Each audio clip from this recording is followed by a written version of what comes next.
crankshafts. We got one we're about to button up here, and this is going out to California, right here from Cincinnati, Ohio area.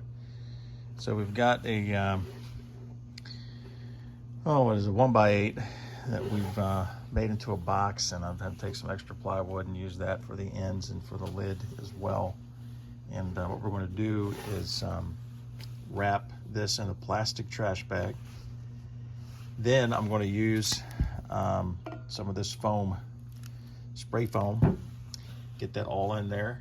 And once we get that done and it's packed where it won't roll back and forth, we're going to shore up the top here with some pieces just like this. And we'll get this lid here to match. We'll cut that, trim it, get it all buttoned up. It'll probably be, this is a ECZ 312 crank, so it will probably be right around, I don't know, 67, 68 pounds, something like that. But all the screws are Torx head, like those strong deck screws, and all the way around. So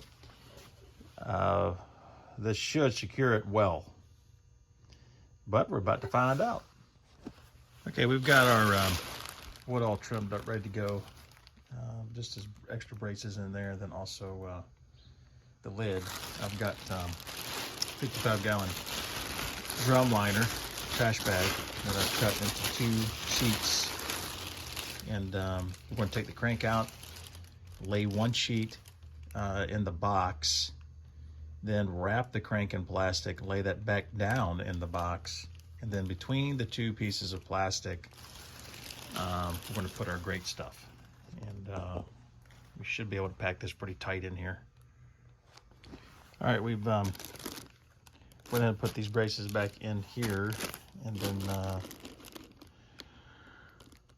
we've got the crankshaft completely covered, and any kind of hole or any kind of tear I saw, I try to shore that up too. We're going to get our spray foam out and see what we can do with this. And once we're done with that, we'll put in the final braces across here, at least 2, if not 3, before we put a lid on. Just to show you how I'm working this here, I'm just putting the straw way down the board in the bottom. I'm trying to work side to side, since this stuff will expand, and it's strong enough when it's filling the cavities as it's sprayed in there. It will move the crank from side to side as the crank rolls a little bit in here. But I don't know if 1 can will do it. It might. If it doesn't, we'll get another one.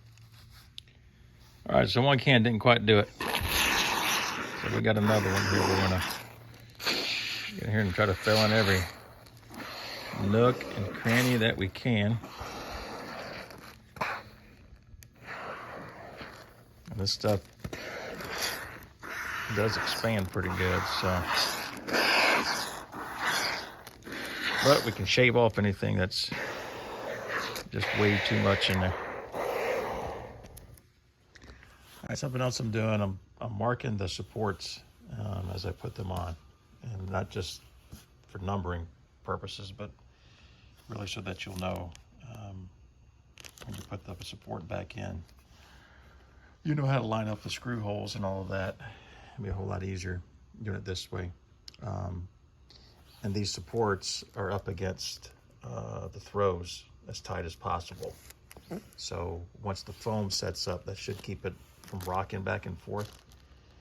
And then these supports will keep it from moving side to, or front to back, I should say. And then we'll wait and let the foam set up, and then we'll put the lid on as well.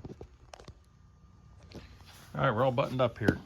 I went ahead and went around too and put some arrows about which side should be up, but I don't know how much UPS will remember about that.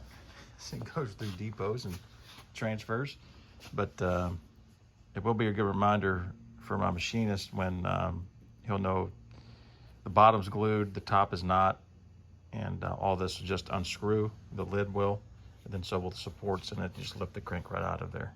So on its way to California.